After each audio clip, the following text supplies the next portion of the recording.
What key mathematics should students know and be able to do at the end of this lesson? So students should really be able to visualize and see equivalencies. Not only it just helps them prepare in fourth grade for those other standards that they're utilizing with fractions, and so that they can see, well, we'll talk about it in this task where they have to visualize it, the task that I'm thinking about for this upcoming lesson. So what you want students to be able to do at the end of this lesson is to visualize conceptually equivalent fractions. Yes. Yes. So what might be some indicators for you that students have met that goal? So specifically when I'm thinking about this task, they need to be able to use a fraction model, and they're going to be using that because of the rectangle, the area model.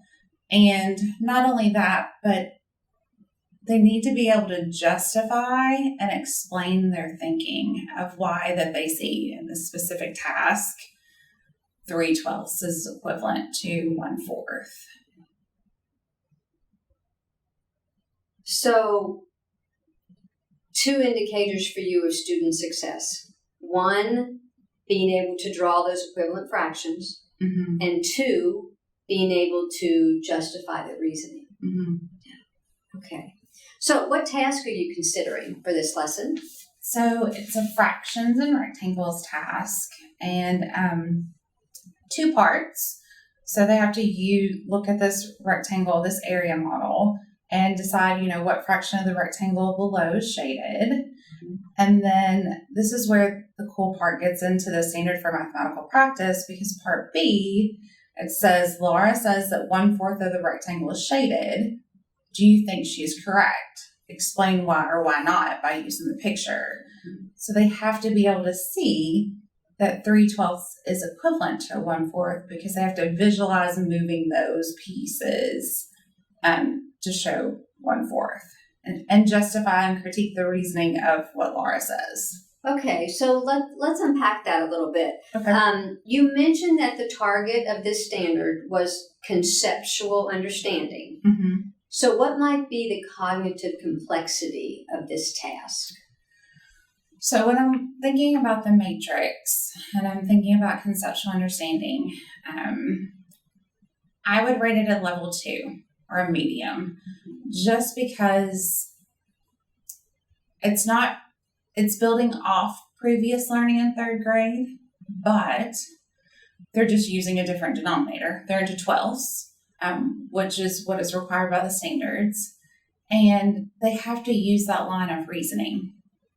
It's not a level 3 because they're not having to create their own model. So that's why I had chosen it to be a level 2.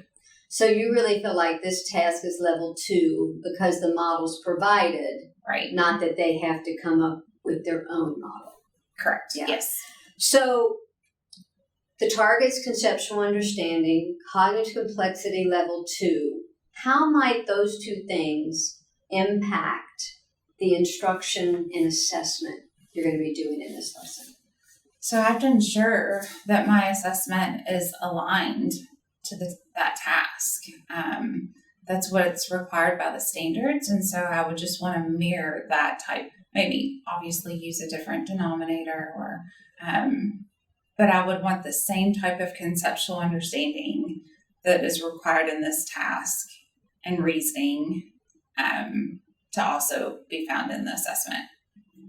So it's really important to you that the task and the assessment are aligned in terms of those 2 things, cognitive complexity. And so as you think about this task, Erin, what might be some possible misconceptions that students might have with this content? So some students might not be able to visually see that 3/12 is equivalent to 1/4. They might not be able to have to maybe move those pieces to actually see. So they, some students might have to actually build it with 2 different tiles I'm thinking about, but I would say that could possibly be a misconception for sure. I would also think that, maybe they're not quite sure of what the numerator and the denominator mean. Maybe they don't know that the denominator is the size of the piece and the numerator is that many pieces. So I would think that misconception would be possible as well. So a couple misconceptions. One, some students have difficulty understanding that 3 pieces can be equal to 1. Mm-hmm. Another misconception is that some students may not understand with the area model what the numerator and the denominator actually stands for. Yeah. So you mentioned one thing you might do for that first misconception is have students actually get a physical model. Right. How might using a physical model help them with that misconception? Because they're actually manipulating and actually building and seeing the fraction as a number, as opposed to potentially just looking at a model and it being more representational or abstract for them. Mm-hmm. I'm hoping that will be helpful to them.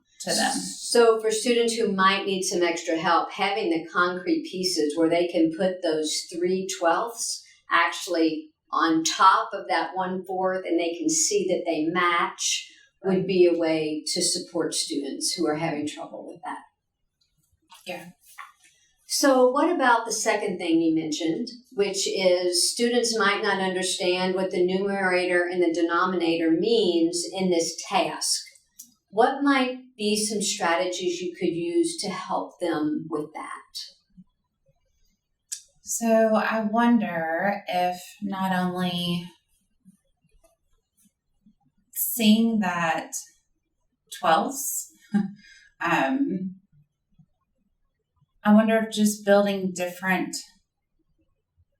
arrays at one point with the different denominators, and then using, again, maybe still different color tiles to show that connection.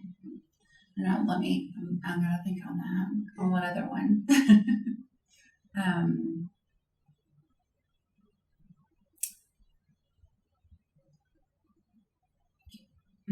This might be where another visual model could help. I'm thinking about a number line to actually show the different iterations. Could possibly be where I would pull in a different visual model to show that. Because I think have students actually being able to iterate those pieces, whether it's 12ths or whatever the denominator might be, actually partitioning to see that might be helpful as well.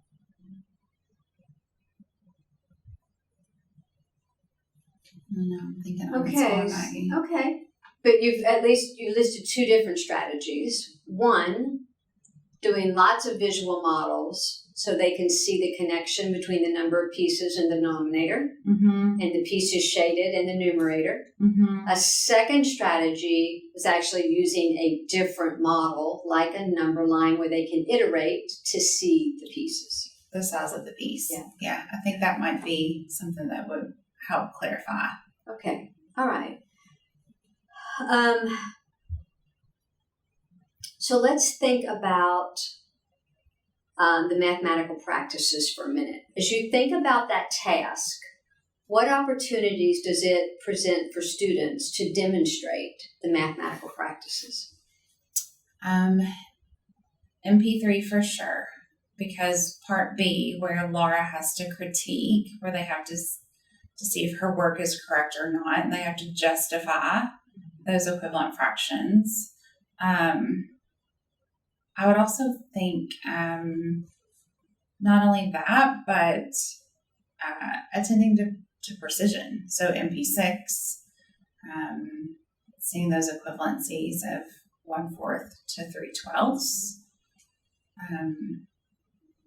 They're not necessarily doing MP4. because they're not really constructing their own model, but they are utilizing a representation of a model. So the main math practices for you in this task would be 3 and 6.